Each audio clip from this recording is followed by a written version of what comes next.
I'm now on the Allard Owners Club stand with Mel Herman. Good afternoon, Mel, and welcome to the Classic Restoration Show 2018. Thank you, Graham. Thank you very much indeed. It's really nice being here today. Now, the first subject I'd like to discuss with you is this famous 1951 Allard J2. Could you tell me why it is so famous? Well, yes, initially it became famous because it was the Allard manufacturing exhibit at the Festival of Britain in 1951. Now, that exhibition, which you will more likely all remember, in 1951 took place in Battersea, and the exhibition grounds eventually became Battersea Park.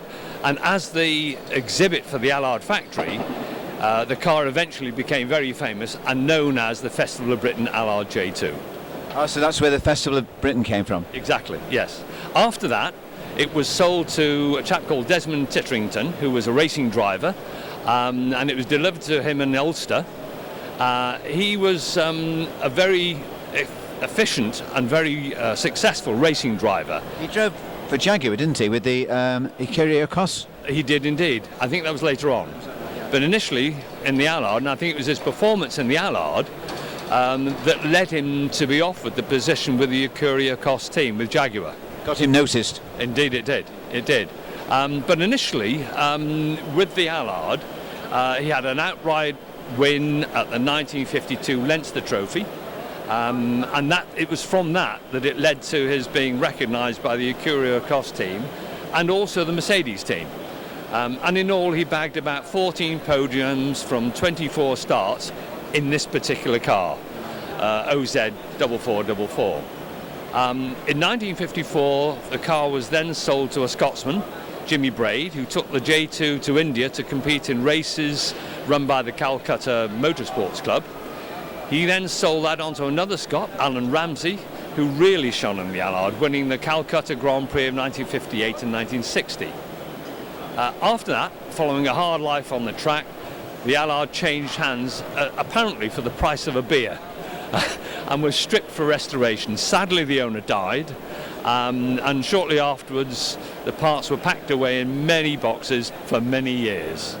And then in the early 2000s, a chance conversation and a Dorset bed and breakfast led to the Allard being returned to the UK, and its new owner then, Chris Pring, who still owns the car, has been amazing. He's actually our editor of our club magazine, Chris is, an amazingly good driver also.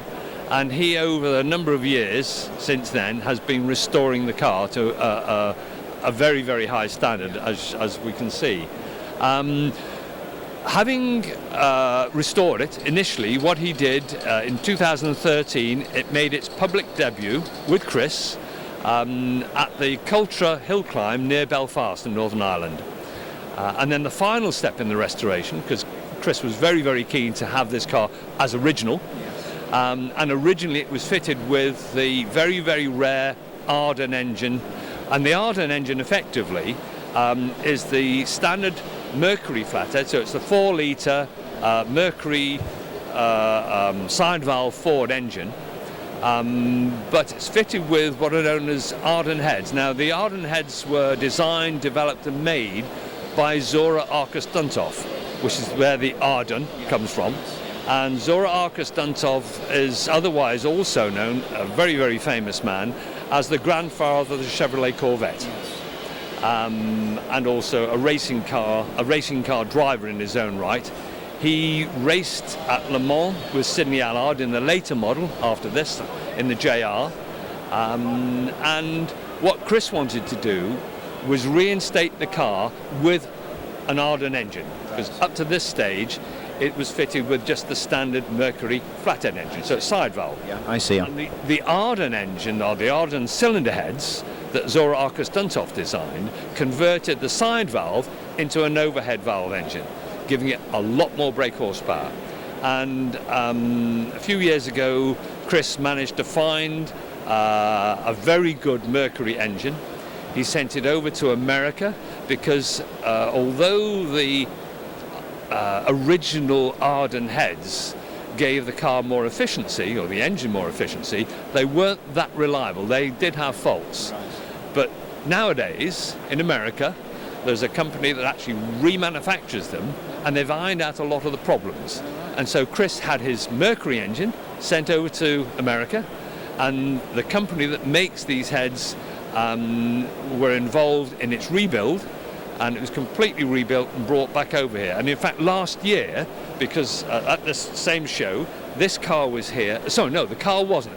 The engine was here because Chris had just received it back from the States at some vast expense. It's a very, very expensive engine. And I'm sure shortly in a minute you'll have some pictures of the engine that you can be able to show people. So a very, very famous car. It's now a very, very fast car again, and Chris is looking forward to racing a lot more on hill climbs and sprints, and maybe some track events as well.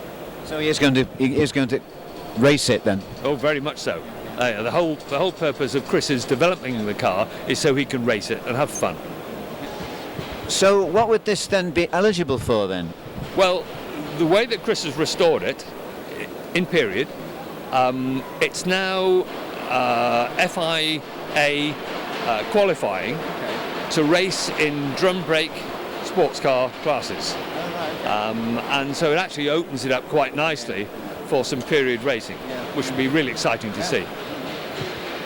Well, thanks very much for the interview and all the information on the car. And I look forward to seeing it on the track shortly. Don't we all? Thank you for the interview. Okay, thank you, Graham.